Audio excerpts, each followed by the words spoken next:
Assalamualaikum warahmatullahi wabarakatuh. Baik, teman-teman peserta webinar hari ini, saya akan membawakan satu topik tentang three stages of perception during COVID-19. Artinya adalah 3 tahapan persepsi selama COVID-19 ini dan 3 prinsip habit setelah outbreak, setelah wabah, gitu ya. Baik, teman-teman sekalian, saya ingin mengingatkan kepada kita semuanya bahwa ketika pada bulan Desember 2019 yang lalu ada satu fakta di mana ada virus yang berasal dari hewan, ya, di mana virus ini berasal dari Wuhan, China. Pada saat itu orang mulai bermunculan menyampaikan pendapat. Apa yang pertama kali jadi pusat perhatian orang pada saat itu? Orang mengatakan bahwa Cina jauh dari Indonesia. Ada yang cuek, biarlah itu terjadi di Cina. Oke? Kemudian ada yang mengatakan berbahaya memakan makanan yang tidak biasa. Tapi sebagian orang kemudian mengkhawatirkan virus itu akan menyebar kemana-mana. Maka pertanyaannya adalah, kenapa mereka beranggapan berbeda-beda? Ada sebagian orang yang punya pengalaman pada tahun 2003 ketika pada saat itu terjadi epidemi SARS. Kemudian kita melihat lagi ada satu perkembangan ketika Indonesia mengumumkan ada 2 orang positif COVID-19 pada tanggal 2 Maret 2020. Ya. Dan tidak lama berselang kemudian WHO resmi mengumumkan bahwa wabah COVID-19 itu sebagai pandemi global. Ya, hanya berselang kurang lebih beberapa hari. Dan ternyata ya, pada tanggal 2 Mei hanya kurang lebih 2 bulan. Indonesia mengatakan bahwa ada 10.843 kasus. Ya, di mana yang meninggal lebih dari 800 orang. Hanya dalam tempo 2 minggu. Oke, sampai di situ, maka apa yang kemudian terjadi? Bagaimana setelah WHO menyatakan bahwa ini sebagai suatu pandemi? Orang-orang mulai sadar informasi.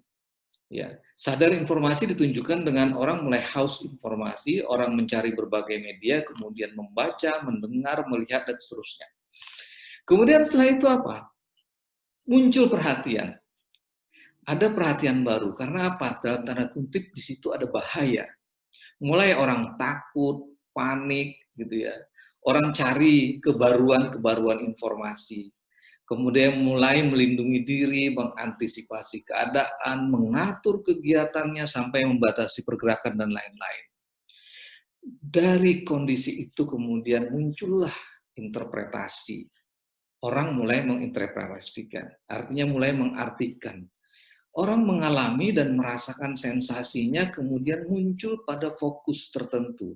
Fokus itu diantaranya adalah aspek kesehatan. Nah, inilah yang memunculkan makna yang kemudian berbeda-beda, ya. Oleh karena itu, kita perlu memahami apa sih sebenarnya itu persepsi.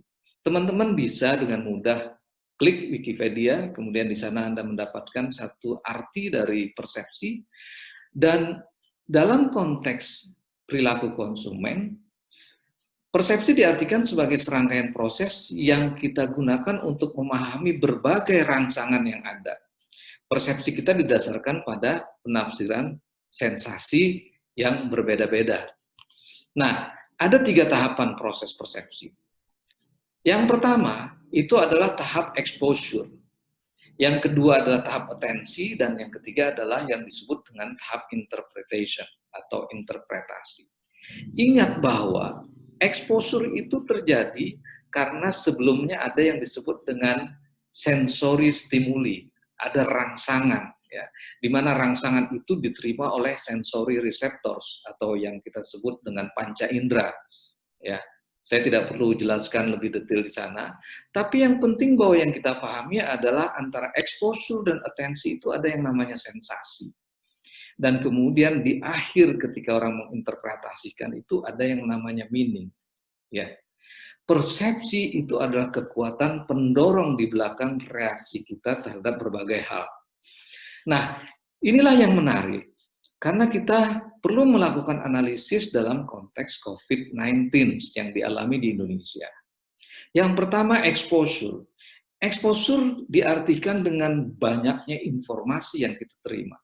Ingat, saat ini peran media sosial itu menjadi kekuatan yang sangat penting. Karena viralitasnya itu sangat menentukan informasi yang bisa dicerna oleh orang. Yang kedua adalah kontennya. Keseimbangan antara info, mana info yang benar, mana info yang salah, banyak info yang hoax, dan segala macam. Kemudian informasi atau tindakan-tindakan yang dilakukan oleh pemerintah.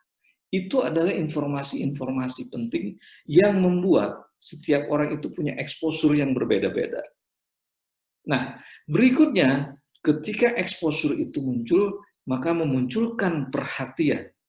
Ini yang kita sebut dengan attention. Attention orang pada saat ini kemudian muncul kepada hal yang terkait dengan pertumbuhan ekonomi. Karena pertumbuhan ekonomi itu akan menentukan bagaimana kita ke depan.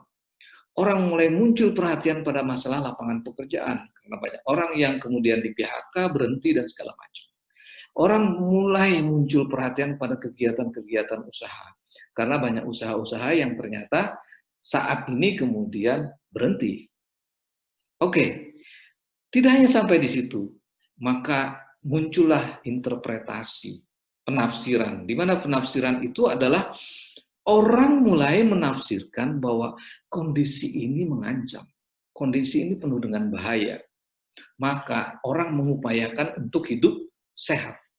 Ya, ketika orang mengupayakan hidup sehat, beruntung juga saat ini orang menafsirkan bahwa ada optimisme memanfaatkan teknologi yang ada, ya.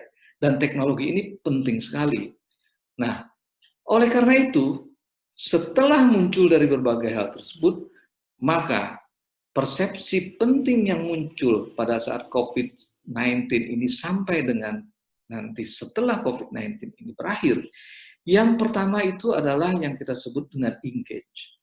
Persepsi engage adalah ketika orang memenuhi satu harapan tentang values, di mana values-nya itu adalah safe dan healthy. Bisa dikatakan bahwa persepsi bahwa masalah kesehatan itu menjadi semakin serius.